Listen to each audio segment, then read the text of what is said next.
प्रिय संस्कृत मित्राणि नव संस्कृता आर के एडुकेशन संस्कृत स्टडी में आप सभी भाई बहनों का हार्दिक स्वागत अभिनंदन करते हुए आज हम शिशुपाल बधम महाकवि माघ द्वारा जो विरचित महाकाव्य है उसके हल प्रश्न पत्रों के भाग 3 में हल प्रश्न पत्र को देखते हैं। महाकवि माघ की रचना है शिशुपाल बधम। इसमें 20 सर्ग हैं, 1650 श्लोक हैं। प्रथम सर्ग में नारद का आगमन होता है और नारद जी भगवान इंद्र के संदेशी को लेकर आते हैं। जब इन नारद आकाश मार्ग से उतरते हैं तो सूर्य के जैसे प्रकाशित होते हैं और वह आकर के युधिष्ठिर के राजसूय यज्ञ में आए हुए भगवान श्री कृष्ण द्वारिकाधीश को इंद्र का संदेश बतलाते हैं। वह बताते हैं कि कश्यपु जो पूर्व जन्म में रावण था, उनके वध के बाद इंद्र का संदेशा यह है कि हे प्रभु, आप शिशुपाल का वध करके इस पृथ्वी लोक को भार मुक्त करें। तो शिशुपाल और श्री कृष्ण के बीच संबंध क्या था? शिशुपाल और कृष्ण के बीच दुश्मनी क्यों हुई? तो आइए देखते हैं कुछ रोचक तथ्यों के बारे में कि शिशुपाल का जन्म छेदी के राजा दमघोष के यहाँ हुआ था। शिशुपाल भगवान श्री कृष्ण के चचेरे भाई थे, अर्थात उनकी बुआ का लड़का था। शिशुपाल और कृष्ण के बीच में दुश्मनी इस वजह से बढ़ी कि रुक्मिणी के विवाह को लेकर के, जबकि कृष्ण ने रुक्मिणी से विवाह किया था। जन्म के समय शिशुपाल की 3 आँखें और 4 हाथ होते हैं और बताया जाता है कि शिशुपाल के जन्म के बाद एक आकाशवाणी हुई थी कि सही समय आने पर शिशुपाल की अतिरिक्त आँख और हाथ गायब हो जाएंगे, जो मैं हल प्रश्न पत्र के पहले भाग में ही आप सबको बता चुका हूं। अगर आप इस चैनल पर नए हैं तो चैनल को सब्सक्राइब कीजिएगा और जा कर के हमारे इस प्लेलिस्ट में आप देखिएगा शिशुपाल बधम का भाग 1 हल प्रश्न पत्र में। तो शिशुपाल के चमत्कार होता है कब? जब वह भगवान श्री कृष्ण के हाथ में आता है या शिशुपाल की माताजी भगवान श्री कृष्ण को गोद में देती हैं, और जब गोद में देती हैं तो उसका अतिरिक्त आँख और जो पैर होता है, हाथ पैर जो भी हो, वह सब गायब हो जाता है। उसके बाद उनकी माताजी रोने लगती हैं और रोती हैं तो कहती हैं कि अभी आकाशवाणी हुई थी कि जिसकी गोद में तुम्हारा लल्ला सही हो जाएगा वही इसका वध करेगा। तो वहीं पे वो वचनबद्ध भी होते हैं।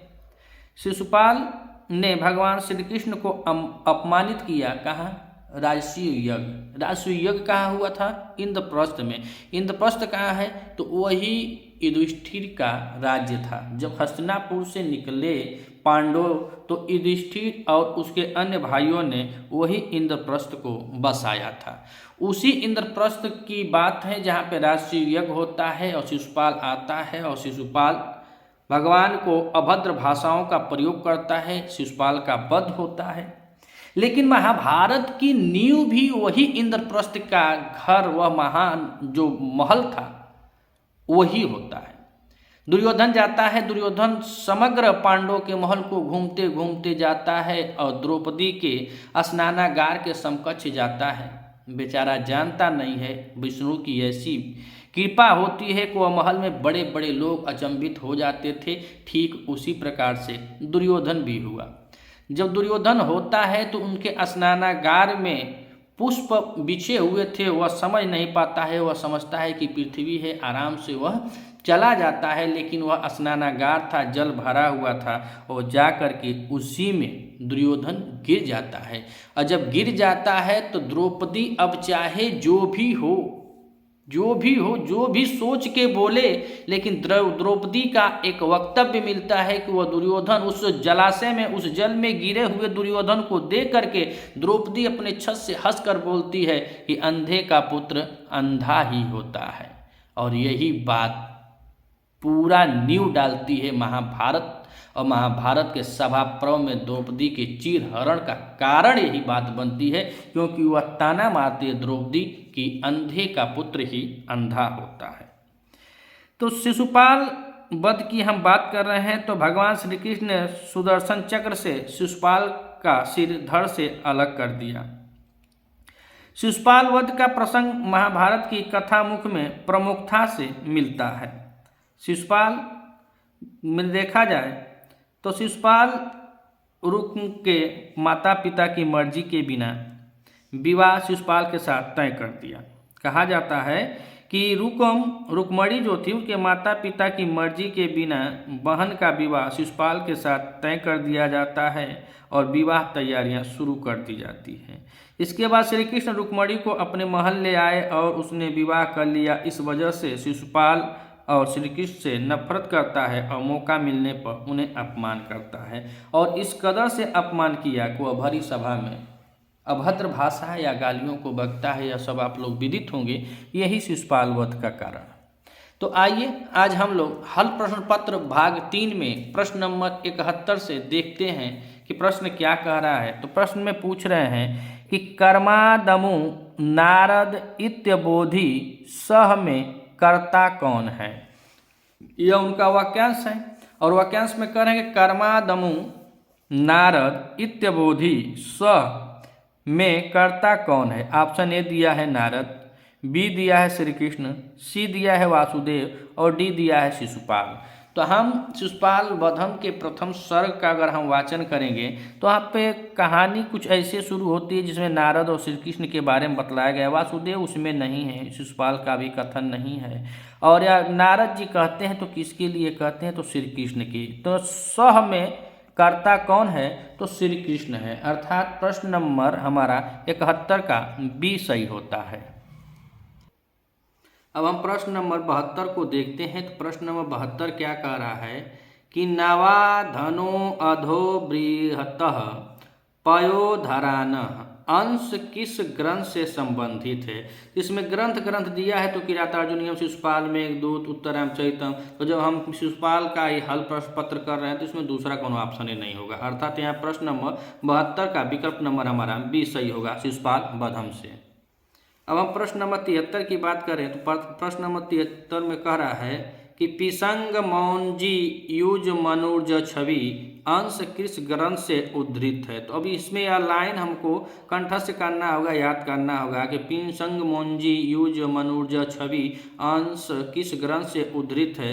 तो ग्रंथ देखिए यहाँ पर, फिर इसमें ग्रंथ पूछा है तो हम तो यहाँ पर बता ही देंगे कि शिशुपाल वधम से है। काहे कि हम शिशुपाल वधम का एक और हल प्रश्न पत्र कर रहे हैं तो शिशुपाल वधम से, लेकिन पेपर में बहुत कठिन हो जाएगा, इसीलिए एक लाइन जो है इसको हमको ध्यान में देना पड़ेगा कि नवानधो जो था इसके पहले वाला किस ग्रंथ से है, तो शिवराज विजयम से है। 73 में पूछ रहा है तो यह भी किस ग्रंथ से है, शिवराज विजयम से है। माफ कीजिएगा, शिवराज विजयम ने शिशुपाल वधम से होगा। तो प्रश्न नंबर 73 का इस ऑप्शन नंबर हमारा तीसरा सही होता था, सी। अब हम प्रश्न नंबर 74 को देखें तो प्रश्न नंबर 74 कह रहा है विडम्बयंतम सितिवासस्तनु विडयंतम किसका विशेषण है। तो इसमें विशेषण पूछा है कि विडयंतम किसका विशेषण है। तो दिया है ऑप्शन ए बलराम का, बी दिया है नारद का, सी दिया है श्री कृष्ण का और डी दिया है शिशुपाल का। तो अगर आप चारों विकल्प देख रहे हैं तो आप कमेंट करके बता सकते हैं कि यह किसका विशेषण होगा। विडम्बयंतम, और विडम्बयंतम किसका विशेषण है, बलराम का है कि नारद का है कि श्री कृष्ण का है कि शिशुपाल का। तो प्रश्न नंबर 74 में हम देखेंगे तो प्रथम सर्ग का ही यह चल रहा है, तो प्रथम सर्ग में नारद का ही होगा, नारद और कृष्ण जी रहते हैं। तो यहाँ पे प्रश्न नंबर 74 में विकल्प नंबर हमारा बी सही होता है। अब प्रश्न नंबर 75 को देखें। प्रश्न नंबर 75 कह रहा है कि निसर्ग चित्रोज्वलस सुष्म पच्छमड़ा डाट डाट डाट डाट इंद्रवाहनम श्लोक के आधार पर नारद जी किस मृग की चर्म धारण किए हुए थे।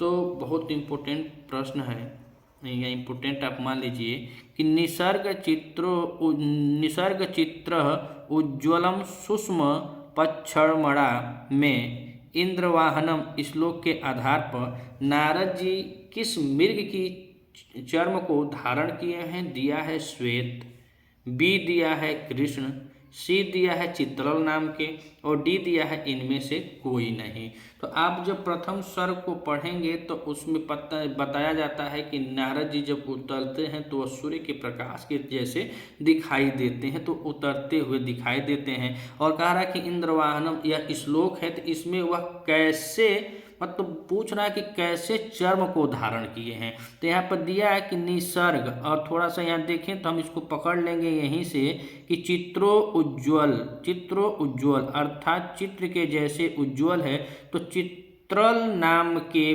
पहने थे, चित्रल नाम का जो चर्म था इसी को वह पहने थे। तो प्रश्न नंबर 75 में विकल्प नंबर हमारा सी सही हो जाता है।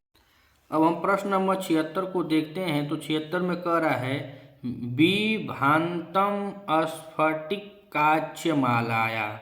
विभान्तम किसका विशेषण है? जो विभान्तम इसमें लिखा हुआ है यह किसका विशेषण है? तो कह रहे हैं कि विभान्तम स्फटिकाच्यमालाया। तो मालाया, अब हम ध्यान से इसको पढ़ेंगे तो इसमें यही दिया हुआ है और पूछ रहा है कि विभान्तम में किसका विशेषण है? तो ऑप्शन ए दिया है माला का। अब बहुत लोग माला मार देंगे, यहाँ पे जब दिखाई देगा तो उसको माला मार देंगे। तो ऑप्शन ए दिया है माला, बी दिया है श्री कृष्ण, सी दिया है नारद का, और डी दिया है शिशुपाल का। तो विभान्तम किसका विशेषण है? तो माला का विशेषण है कि श्री कृष्ण का विशेषण है कि नारद का है कि शिशुपाल का है?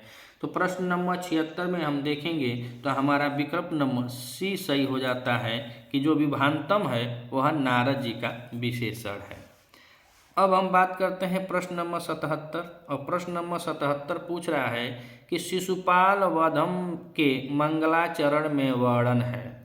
किसका वर्णन किया गया है? तो श्री कृष्ण का वर्णन किया गया है कि दुर्योधन का किया गया है कि युधिष्ठिर का किया गया है कि रावण का किया गया है? तो शिशुपाल वधम अगर मंगलाचरण की बात की जाए तो इसमें सभी कवि तब से लेके अब तक जो किसी भी ग्रंथ की या किसी भी जो कविता हो, चाहे ग्रंथ हो, चाहे शुभ कार्य हो, जो करता है वो अपने इष्ट का ही सुमिरन वंदन करता है। तो यह लोग यहाँ पे भगवान कौन है? दुर्योधन का वह करेंगे। शिशुपाल माँ कवि दुर्योधन का मंगलाचरण वर्णन नहीं किए हैं, रावण का नहीं किए हैं, युधिष्ठिर का नहीं किए हैं, वह श्री कृष्ण का वर्णन करते हुए नमन करते हैं। तो प्रश्न नंबर 77 में विकल्प नंबर हमारा ए सही होता है। अब प्रश्न नंबर 78 को हम देखते हैं। तो 78 में कह रहा है कि नवा नधो अधो बृहतः पयोधरान उद्धृत है। किससे उद्धृत है? तो कादम्बरी से, मेघदूत से, कुमार संभव से या शिशुपाल वधम से। तो नवा नधो, और इससे पूर्व श्लोक आया था तो उसमें भी यही पूछा था कि यह अंश, मतलब श्लोक नंबर 72 में भी यही पूछा, और लग रहा है कि उसको फिर से यह दोहरा दिया है प्रश्न को। तो कह रहे हैं कि नवा नधो अधो बृहत पयोधारान उद्धृत है। तो किससे है? शिशुपाल वधम से है। अर्थात प्रश्न नंबर 78 में विकल्प हमारा डी सही हो जाता है। अब हम बात करें प्रश्न नंबर 79। तो 79 में कह रहे हैं कि नारद के हाथ में स्थित है। तो नारद के हाथ में स्थित है तो सब लोग जानते हैं कि बीड़ा ही स्थित है, लेकिन प्रश्न काहे पूछ रहा है? तो कुछ कारण होगा, और यह थोड़ा हमको बस अचंभित करने वाला प्रश्न है। प्रश्न यह है कि नारद के हाथ में स्थित है, तो यह उस समय पूछ रहा है कि जब शिशुपाल वधम में जो वर्णित है वह हमको बताना। वैसे तो सब लोग जानते हैं कि वह बीड़ा बजाते हैं। तो प्रश्न पूछने का कारण यह है कि तो यहाँ पे कुछ विद्यार्थी जो होंगे, जो परीक्षार्थी होंगे, वो चौचक हो जाएंगे कि अरे वो आए थे और झगड़ा मार हुआ था, तो तलवार गदा वदा लिए। तो देखिए विकल्प भी दिया है कि बीड़ा था कि तलवार था कि धनुष था कि गदा था। तो वह पहले सर्ग में आए और आए तो इनको संदेशा बताते हैं, श्री कृष्ण को इंद्र का संदेशा था। तो पूछ दिया है कि नारद के हाथ में स्थित है, तो कहाँ स्थित है यही पूछा है। तो 89 को हम देखेंगे तो सदैव उनके हाथ में बीड़ा ही स्थित रहती है, और यह शिशुपाल वधम के प्रथम सर्ग में भी बीड़ा ही थी। अर्थात प्रश्न नंबर 79 का विकल्प नंबर हमारा ए सही हो जाता है। अब हम प्रश्न नंबर 80 को देखते हैं। तो प्रश्न नंबर 80 कह रहा है कि भवंती नाम पुण्यकृताम मनीषिण सूक्ति में किसका वर्ण है? भवंती ना पुण्य कृता मनीषिण में किसका वर्णन किया गया है? तो ऑप्शन ए दिया है सज्जनों का, बी दिया है दुष्टों का, सी दिया है वृक्षों का और डी दिया है पशुओं का। तो हम 80 को देखेंगे तो इसमें जो भवंती ना पुण्य कृता मनीषिण में तो पशुओं का वर्णन नहीं है, न वृक्षों का वर्णन है। यहाँ पर देखा जाए तो यहाँ पे वर्णन किसका है? सज्जनों का वर्णन है। सज्जनों का वर्णन करते हैं तो प्रश्न नंबर 80 का विकल्प नंबर हमारा ए सही हो जाता है। अब हम प्रश्न नंबर 81 को देखते हैं। प्रश्न नंबर 81 कह रहा है कि सह रावणो नाम निकाम भीषणम बभूवः। प्रस्तुत अंश में सह किसके लिए प्रयुक्त हुआ है? तो ऑप्शन दिया है रावण के लिए, श्री कृष्ण के लिए, कंस के लिए, हिरण्यकशिपु के लिए। तो सह रावणो निकाम भीषणम प्रभुव। और कह रहे हैं कि यह अंश है तो इसमें सह किसके लिए प्रयुक्त हुआ है? तो प्रश्न नंबर 81 में देखा जाए तो यह पहले विदित हम लोग जानते हैं कि यहाँ पे हिरण्यकशिपु की बात करते हैं। तो यहाँ पे हिरण्यकशिपु जो है, जो दिति का पुत्र होता है, इसी के बारे में यह हुआ है कि स किसके लिए प्रयुक्त हुआ है? तो हिरण्यकशिपु के लिए प्रयुक्त हुआ है। तो प्रश्न नंबर 81 में विकल्प हमारा डी सही होता है। अब हम बात करें प्रश्न नंबर 82। और प्रश्न नंबर 82 में पूछ रहा है कि नंदन नाम के उपवन को किसने काट डाला? नंदन नाम का कोई उपवन है, उसको किसने काटा? तो रावण ने काटा, कि श्री कृष्ण ने काटा, कि इंद्र ने काटा, कि इनमें से कोई नहीं काटा? तो देखिए 4 विकल्प दिए हैं, या चारों विकल्प में से कौन सा विकल्प सही है? तो नंदन नाम के उपवन को कौन काटता है? रावण काटता है? तो रावण नहीं काटता है। कृष्ण काटते हैं? कृष्ण नहीं, इंद्र जी काटते हैं। तो यहाँ पे नंदन नाम के उपवन को किसने काटा? तो इंद्र ने। तो प्रश्न नंबर 82 का विकल्प हमारा सी सही होता है कि इंद्र ने काटा था। अब हम बात करें प्रश्न नंबर 83। और प्रश्न नंबर 83 कह रहा है कि विष्णु का सुदर्शन चक्र भी किसके कंठ पर आक्रमण न कर सका? इंपोर्टेंट प्रश्न कि विष्णु का सुदर्शन चक्र भी किसके कंठ पर आक्रमण नहीं कर सका? तो उसको हम देखेंगे किसके कंठ पर आक्रमण नहीं किया था। तो आप बता सकते हैं, विकल्प दिया है क्या? शिव के। अरे शिव पर काहे वो मारेंगे? रावण के, या श्री कृष्ण के, या इनमें से कोई नहीं?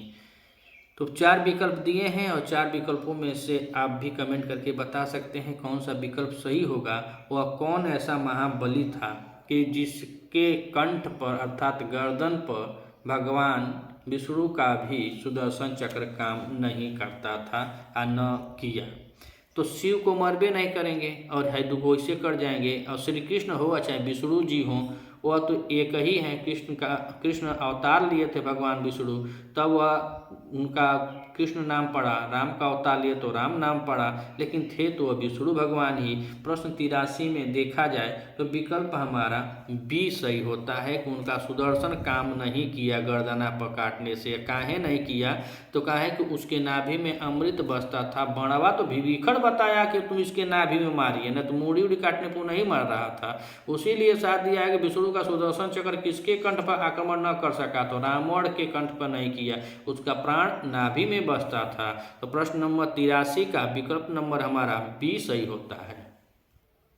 अब हम प्रश्न नंबर 84 को देखते हैं। तो प्रश्न नंबर 84 कह रहा है कि जवेन कंठम सभया प्रपेदिरे अंश किस ग्रंथ से उद्धृत है?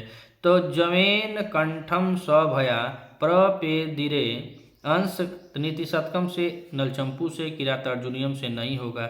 यहाँ पर जब पूछ रहा है तो यह होगा शिशुपाल बदम से। प्रश्न नंबर 84 का विकल्प हमारा डी सही होता है। अब हम प्रश्न नंबर 85 को देखते हैं। तो प्रश्न नंबर 85 कह रहा है कि निवेशयामासिथ हेल्योद्यधृतम फणाभृताम छानद में मोकसः पंक्ति किस ग्रंथ से उद्धृत है? शिशुपाल वधम से है, किरातार्जुनीयम से है, शुक्नासुपदेश से है, कि नलचंपू से है? तो जब ग्रंथ है और किस ग्रंथ से पूछ रहा है तो यहाँ पे 85 का हमारा विकल्प नंबर ए सही हो जाएगा। अब हम प्रश्न नंबर 86 की बात करें तो कह रहा है कि समहितेप्य निरूपितस्त समय हिते अप्य निरूपितस्यत्य पदम सूक्ति का वक्ता है। कौन वक्ता है? ऑप्शन ए नारद है, बी दिया है कृष्ण है, डी दिया है बलराम है, सी दिया है शिशुपाल है। तो इसका वक्ता कौन है? तो बलराम शिशुपाल नहीं होगा, बलराम शिशुपाल नहीं होगा। एक प्रथम सर्ग है, प्रथम सर्ग में दोनों का बात आते नहीं है।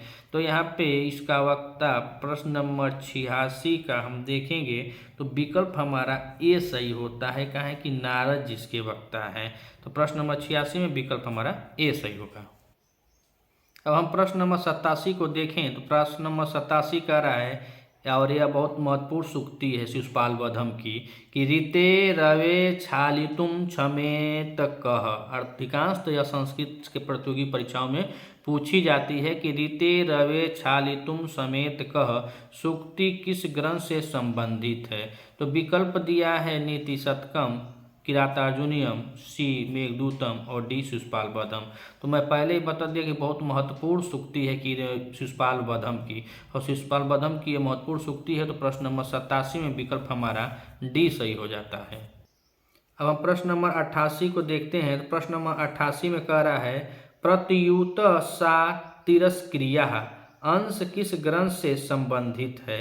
तो प्रत्युत सा तिरस्क्रिया, तो हम शिशुपाल वधम को पढ़ रहे हैं तो शिशुपाल वधम तो होगा, लेकिन ध्यान यह देना है कि यहाँ पे सूक्ति भी पूछ रहा है कि किस ग्रंथ से उद्धृत है। तो यह नहीं कि शिशुपाल वधम हम प्रथम सर्ग को पढ़ रहे हैं तो ऐसे उसमें भी आएगा शिशुपाल वधम। यह सूक्ति को हमको याद करना है, कंठस्थ करना है, पढ़ना है कि कौन सी सूक्ति किस ग्रंथ की है, किरात की है, कि शिशुपाल वधम की है, कि मेघदूत की है, कि नीति शतकम की, इत्यादि सूक्तियों को भी हमें वाचन करना होगा। यह सब काम वाचन करने से ही होगा। अगर आप वाचन कर रहे हैं तो वाचन से यह प्रतियोगी परीक्षाओं में जो होता है वह 80% ज़्यादातर प्रश्न फंसते हैं। 10-20 प्रश्न मध्यम कोटि के आते हैं और 20-30 प्रश्न जो महत्वपूर्ण होते हैं, जो उत्तम कोटि के होते हैं, तो वह महत्वपूर्ण होते हैं। और यह प्रतियोगी परीक्षाओं के लिए होता है। तो कोई भी सफलता बस समय मांगती है, परिश्रम आपको करना है। तो परिश्रम थोड़ा आप कम करेंगे लेकिन समय अधिकांशतः रूटीन आप बनाए रहेंगे। जैसे आप वाचन की वीडियो हमारे चैनल पर आप जाकर देख सकते हैं, किसी भी चैनल पर आप देख सकते हैं। तो वाचन कीजिएगा,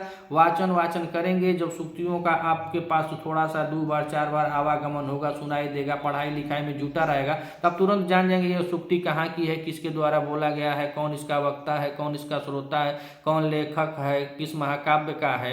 और जब तक वाचन नहीं करेंगे तो ये प्रश्नोत्तरी करने से आप नहीं पार पाएंगे। और बहुत अधिकांश हमारे भाई बहन यही करते हैं कि पेपर आ गया तुरंत प्रश्नोत्तरी उठाओ तुरंत करने लगते हैं और लास्ट में कहेंगे अरे हम क्या करें, हम तो फंस गए। तो यह परिश्रम करना पड़ेगा। जब कामयाबी हासिल करना है तो परिश्रम करना पड़ेगा, और परिश्रम समय मांगती है। अगर आपको स्वर्ग की प्राप्ति करना है तो मरना स्वयं को पड़ेगा। यह ना कि तो दादा भैया मेरा लेकर मर गया तो जाकर तू स्वर्ग देख लेगा।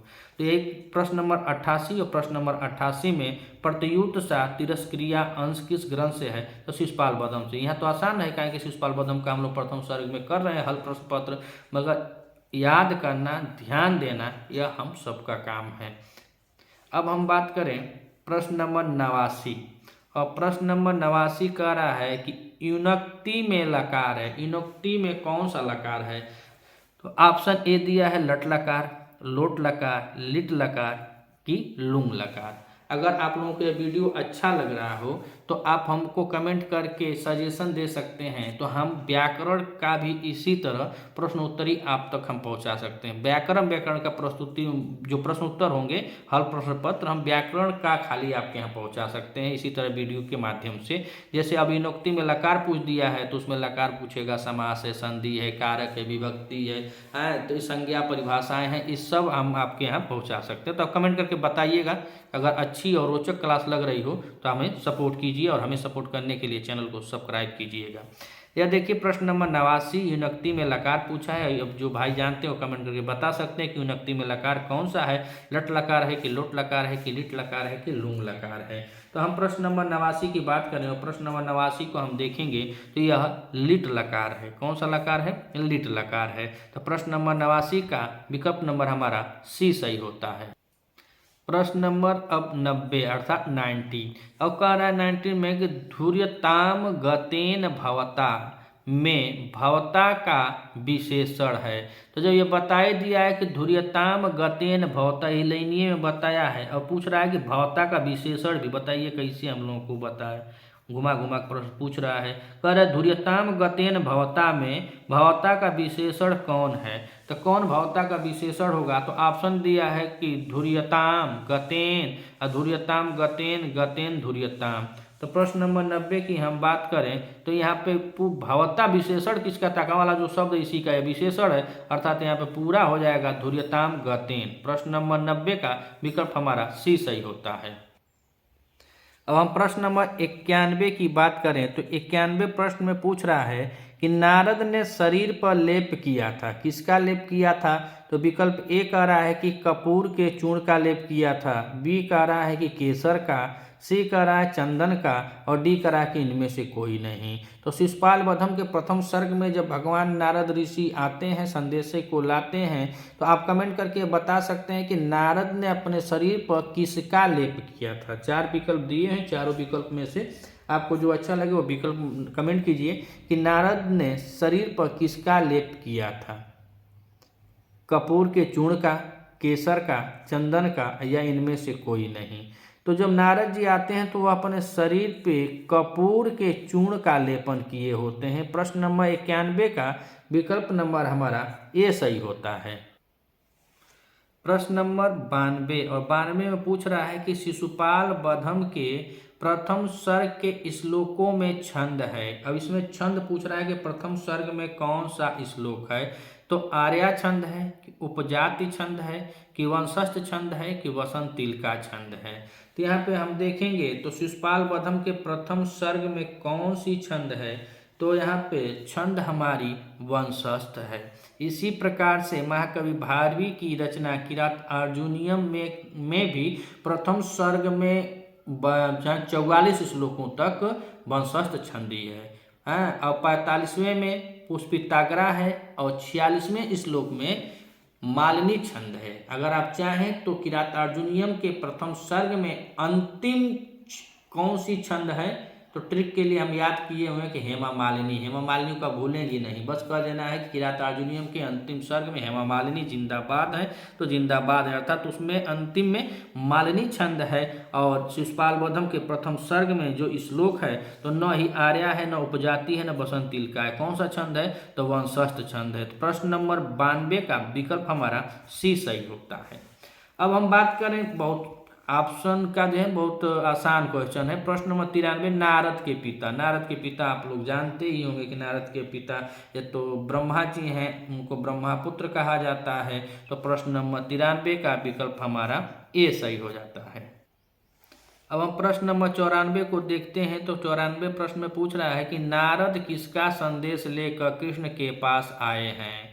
अब इतना 2-3 भाग हम लोग देख लिए हल प्रश्न पत्र, तो इसमें सब लोग जानते होंगे, जो पढ़ा होगा वो बता देगा तुरंत। किसका संदेश लेकर आते हैं, तो इंद्र का। विकल्प देखने का काम ही नहीं है, अगर एक एक नज़र आप वीडियो या देखे होंगे हल प्रश्न पत्र वाला तो आप जान जाएंगे कि किसका संदेश लेके आते हैं, तो नारद का। तो प्रश्न नंबर 94 का विकल्प हमारा बी सही हो जाता है। अब प्रश्न नंबर 95। प्रश्न नंबर 95 कह रहा है कि समस्त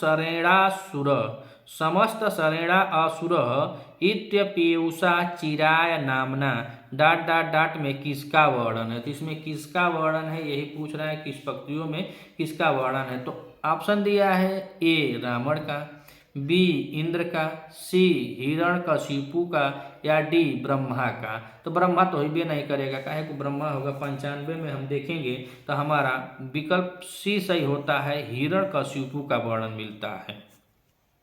अब हम प्रश्न नंबर 96 को देखते हैं। तो 96 में पूछ रहा है कि हिरण्यकशिपु को किसने मारा।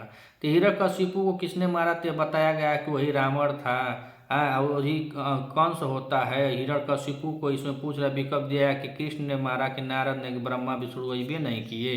नारद नहीं मारते हैं। 96 का हमारा ये सही होगा, भगवान कृष्ण ने मारा। अब हम प्रश्न नंबर 97 देखते हैं। प्रश्न नंबर 97 कह रहा है कि रावण का वध किसने किया, और रावण का वध कौन करता है। तो इसमें अब यह देखा जाए तो विकल्प दिया है कि कर्ण ने मारा, कि राम ने मारा, कि विष्णु ने मारा, कि नारद ने मारा। तो नारद नहीं मारेंगे, कर्ण तो द्वापर में थे, विष्णु रूप में नहीं मारे, मारे तो विष्णु है मगर रामा अवतार में मारे हैं। राम जी का अवतार जब था तब राम जी मारे। विष्णु का भी इसी में हम पढ़ रहे थे कि उनका सुदर्शन चक्र उसके गले तक काम नहीं कर रहा था, कहीं उसका प्राण उसकी नाभि में बसता था। तो प्रश्न नंबर 97 का विकल्प हमारा बी सही होता है कि राम ने मारा। अब हम बात करें प्रश्न नंबर 98, और प्रश्न नंबर 98 में कह रहा है कि माघ के पिता का नाम है। यह बहुत अच्छा प्रश्न है कि माघ के पिता का नाम क्या है। तो माघ के पिता का नाम श्रीधर तो भारविक पिता का नाम था। श्रीहरि हम नहीं, सुप्रभदेव यह भी नहीं, दत्तक सर्वाश्रय नाम था। महाकवि जो माघ जी हैं उनके पिता का नाम दत्तक सर्वाश्रय, अर्थात प्रश्न नंबर 98 में विकल्प हमारा बी सही होता है। अब हम प्रश्न नंबर 99 को देखते हैं। तो इसमें पूछ रहा है कि शिशुपाल वधम निबद्ध है। शिशुपाल वध जो महाकाव्य है वह किसमें निबद्ध है। तो दिया है ऑप्शन ए अंकों में, दूसरा सर्गों में, तीसरा अध्यायों में, चौथा खंडों में। तो हम देखेंगे तो अंकों में निबद्ध नहीं है, अध्यायों में निबद्ध नहीं है, खंडों में मेघदूत है। यह शिशुपाल वधम सर्गों में विभक्त है। और कितने सर्ग हैं तो इसमें 20 सर्ग हैं। अब बात करें, यह बृहत्त्रयी का द्वितीय रत्न माना जाता है, अर्थात महाकवि भारवी की जो रचना है किरातार्जुनीयम उसके 18 सर्ग हैं और 18 सर्ग में वह बृहत्त्रयी का पहला है महाकाव्य। दूसरा शिशुपाल वधम है 20 सर्गों वाला है, और तीसरा जो है महाकवि हर्ष की रचना है नैषधि चरितम, वह 22 सर्गों। तो बृहत्त्रयी के अंतर्गत किरातार्जुनीयम, शिशुपाल वध और कि नैषधीय चरितम आते हैं। तो प्रश्न नंबर 99 में हम देखेंगे तो विकल्प हमारा बी सही हो जाता है कि सर्गों में विभक्त है। अब हम बात करें प्रश्न नंबर 100, और यह आज की श्रृंखला का अंतिम प्रश्न होगा कि शिशुपाल वधम में श्लोक हैं। कितने श्लोक हैं तो 1680 हैं कि 1640 हैं कि 1650 हैं कि 1600 हैं। जब इसी हल प्रश्न पत्र का पहला भाग हम लोग बनाए तो उसमें हम विस्तार पूर्वक बताते आ रहे हैं कि यहाँ जो शिशुपाल वधम महाकाव्य है उसमें 1650 श्लोक हैं, 20 सर्ग हैं और 1650 श्लोक हैं, और यह महाकवि माघ की रचना है। अब इसके बाद हम भाग 4 में इसके आगे के प्रश्नों को लेकर आते हैं हल प्रश्न पत्र। और अगर आपको ऐसा प्रश्नोत्तरी करने में अच्छा लग रहा है, प्रश्न अच्छे लग रहे हैं, तो आप हमको कमेंट करके बताइएगा। हम इसी तरह संपूर्ण सिलेबस को आपके तहत प्रश्नोत्तरी के माध्यम से पहुंचाते रहेंगे। इसके अगले भाग में अर्थात भाग 4 में मिलते हैं आपसे। उसके बाद किरातार्जुनीयम लाएंगे, मेघदूत लाएंगे इत्यादि सभी। अगर व्याकरण की जो हम बात किए हैं, अगर व्याकरण में भी आप लोग कहेंगे तो व्याकरण की भी क्लास को हम ऐसे ही लगाते हैं। मिलते हैं अगले वीडियो में, तब तक के लिए लेते हैं विदा। नमः संस्कृताय।